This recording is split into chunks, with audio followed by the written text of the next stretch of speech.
One big issue that affects the travelling community is lack of accommodation, or should I say the lack of suitable accommodation to fit their needs.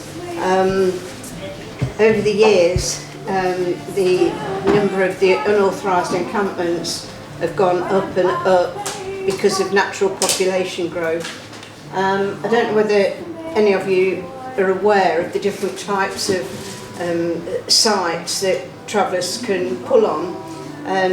In Leicester we've got one social run site which is for 21 families, and that site's been there since 1973, and so you can imagine the population growth from 1973, and we haven't actually provided any more sites up until this year, when we did get planning permission for another site for 6 families and another one for 10 families. But trying to get these sites through the planning is terribly difficult. Over 90% of planning applications that go in for a Gypsy site get refused. Just 10, this is nationally, just 10% actually get passed. So the the unauthorised camps, the young ones that have grown up on the social run sites, have got nowhere to go and live. They can apply because they come under homeless legislation, so they can apply to go into a house or a flat or whatever they come up for. If they've got no children, it's a flat. If they've got a child, it can be a house. But that's not the type of accommodation that they want. You've only got to take the lady, the elderly lady sitting in that picture there. She actually had 9 children, and all of them were born on the Maynooth Scores Caravan Site. Only 2 of them have accepted housing, and the rest of them are roadside. On the roadside, that's the unauthorised encampments. They've got no running water, no electricity, they don't pay anything towards council tax or anything like that because they've got no legal place to park, and we then evict them from one place when they pop up at another place. Don't know whether any of you live in the Beaumont Leys area, but just recently, over the last say 3 years, there's been always 2 or 3 camps of people with absolutely nowhere to go. There are private sites, and travellers can buy a piece of land, the same as anybody can buy a piece of land if you've got the money for it, and you can apply for planning permission for caravan site. But again, like the social run sites, it's terribly difficult to get it through the planning application, to get it approved.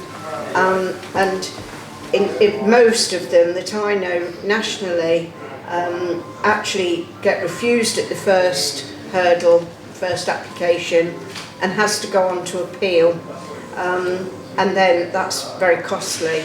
So the private site provision is often not an option for a lot of the young people.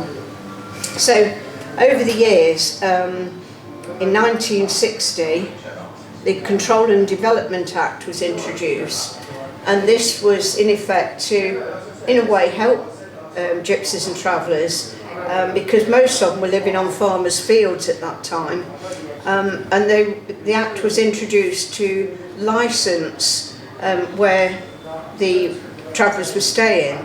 So the farmers that land that they were staying on had got to provide a certain standard of facilities.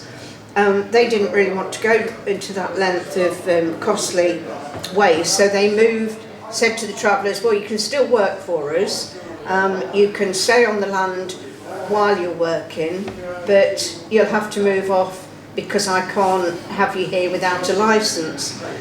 In effect, that put lots and lots of travellers on the roadside.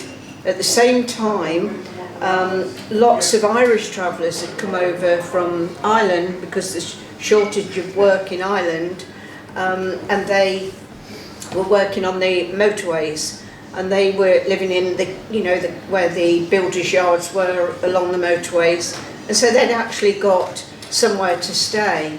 But as the motorways were being finished and work was not quite so plentiful, they too resorted to the roadside. And again, at all about the 60s, early 60s and that, you'd got the hippies convoys, or the new travellers or new age travellers, and they were moving about the country, getting casual work on the farms and that, and again staying on a lot of them used to stay on the green lanes, but again on the roadside. And this was causing lots of issues, obviously. So in 1968, Lord Aylesbury brought in the 1968 Caravan Sites Act, and this act envisaged that all local authorities would look at the travellers and gypsies that resorted or resided to their area, and they would build caravan sites for them to stay on, so that they were part of the community of wherever they were living. It was felt that there was two different sites needed. One was like short stay sites or transit stopping places, and the other was permanent. And Leicester City did provide one permanent site, Maynolds Gorse, but never provided a transit site. But a lot of local authorities didn't provide anything. So that act failed. It failed to meet the needs of the travellers' community, the housing, accommodation. So in I missed a bit. With the 68 Act, there was the funding to build the sites. So if a local authority had got a piece of ground and they got planning permission on it, there was money that you could apply for to get the site built. But in 1994, because local authorities hadn't responded to that, they brought in the Criminal Justice and Public Order Act, which took away the funding. So now there was no funding to build the sites, but it also took away the statutory duty to provide and made it discretionary. So over the years, we'd not built sites. Well, it was a statutory duty, so what hope have we got with the discretionary? But with the Human Rights Act, when you look at Article 8, that really can affect the travellers, because under that Act they've had a right to private respect for their accommodation, their home, for their post, for their education, for the children. And when you're on the unauthorised sites, you haven't got this right. You've got no post box, you've got no postcode, so the post office won't provide any post. Nowadays, when you go for a job, you can't get work because you haven't got an address. Appointments with the health service, the hospitals and doctor, all becomes a big issue. So under the Human Rights Act, travellers clearly aren't being respected. I think because one of the big issues is that you have to balance the needs of the settled community as well as the travelling community. So now, when you have an unauthorised camp, before you can evict from that camp, in fact, those families are living on these roadside encampments, you've got to do a social needs assessment, which has got to take in the concerns of the health needs, the educational needs. It can be if there's any criminal needs, say somebody's on probation or something like that. You've got to take all these needs in, and you've got to balance the needs of that family or families on that roadside encampment against the rights of the settled community.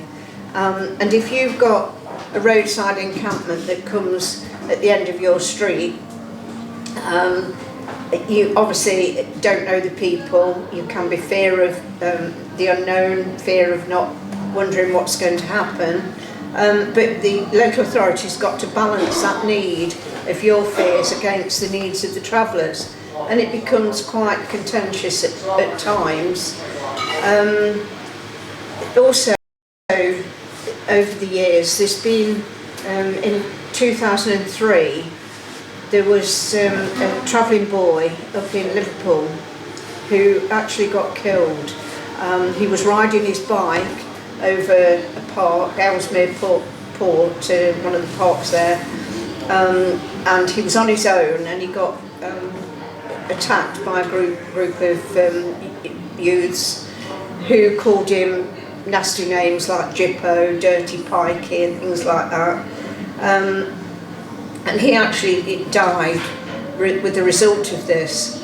So following on from that, the government had a look at all the issues around hate crime. There was the Stephen Lawrence inquiry, then there was the Anthony Walker case, and so Johnny Delaney was looked at in the same light, and money was made available to work out ways to build up better engagement, build up, sort of strengthen community engagement between the travellers and the settled community.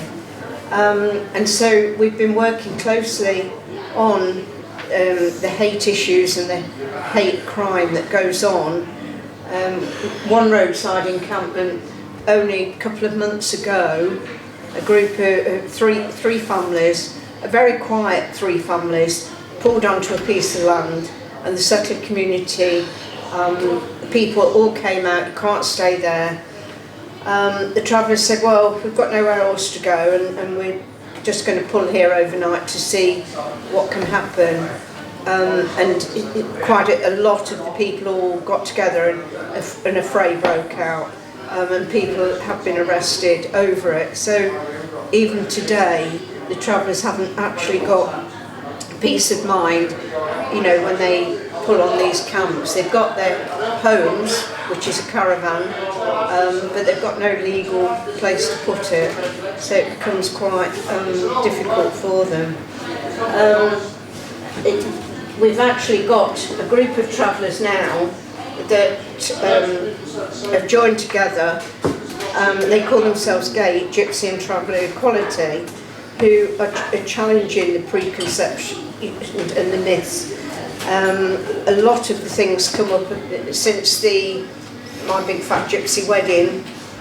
People have actually sort of taken that as that all gypsies are like that at the My Big Fat Gypsy wedding. When I tell you, very few actually are like that.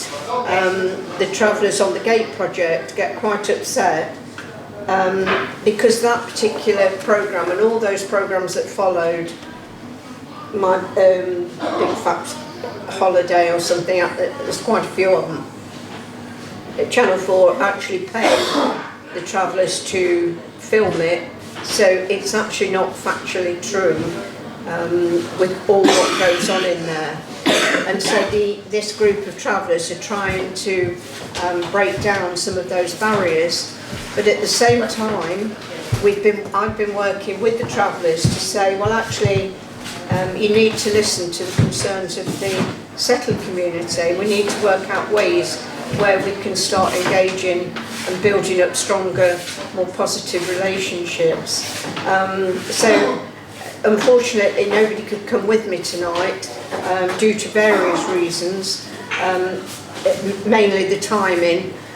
In traveller culture, it is most important that people are together for their family meal, and 6:30 was a bit early for a lot of them. And then 3 of the main ones had got another commitment, so I'm sorry there's no travellers here with me tonight, but if you are interested in speaking to travellers, my details and that of the chair of the Gate project are on the back of these leaflets, and we happily come out and we'll sit and talk to people if you want to find out more. I could actually rabbit on for hours and hours. I could sort of over all the years, obviously I've got a depth of knowledge, but very difficult to know how to pitch it, so it's far better actually to hear your questions, which hopefully I can answer. So I'll leave it at that.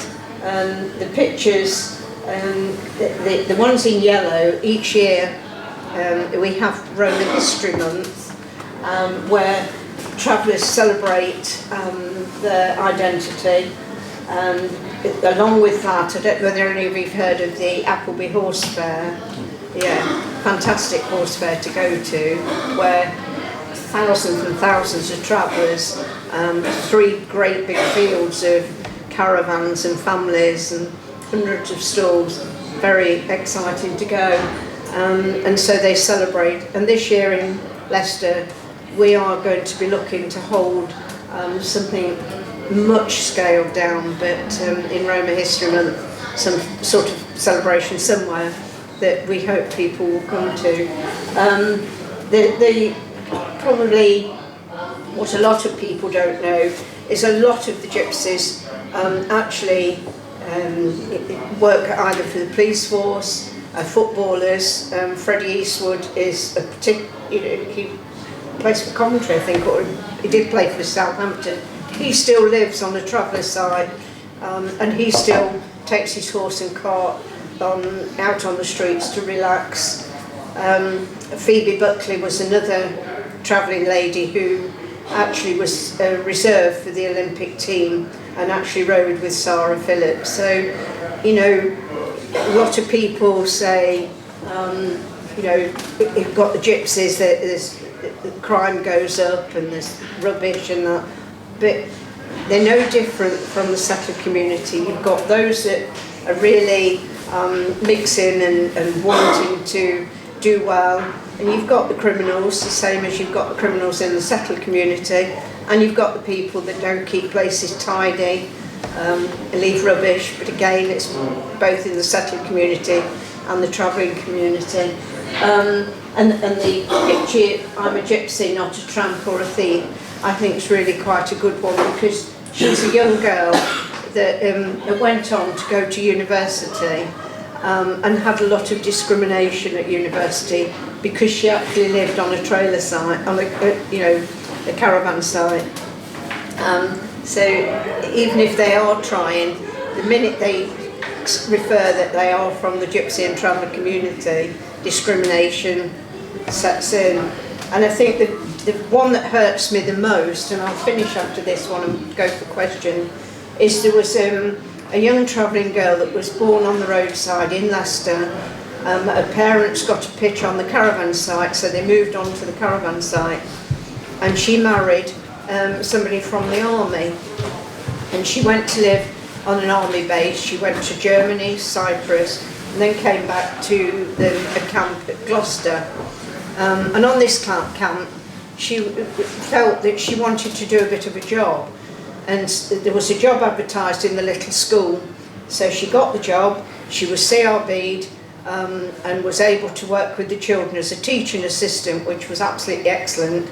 And somebody there said, "You don't want a little part-time job, do you, cleaning for this somebody that was sort of quite well off and that?" So she said, "Oh yeah, I don't mind," because her husband was away a lot on manoeuvres and he was in Afghanistan at the time. So she went to do this job and she cleaned for about 3 weeks, and the gentleman said to her, "Oh, you're making a fantastic job of the cleaning, I'm really, really pleased. But," he said, "you've got ever such a different accent. Do you mind telling me which country you come from?" She said, "Well, I come from England." She said, I'm a gypsy." He said, "A gypsy? I don't employ gypsies. I won't have gypsies working for me." Called his wife, paid her money that was owing, and refused to have her back in the house. But I'll leave it there because I could talk for hours and hours.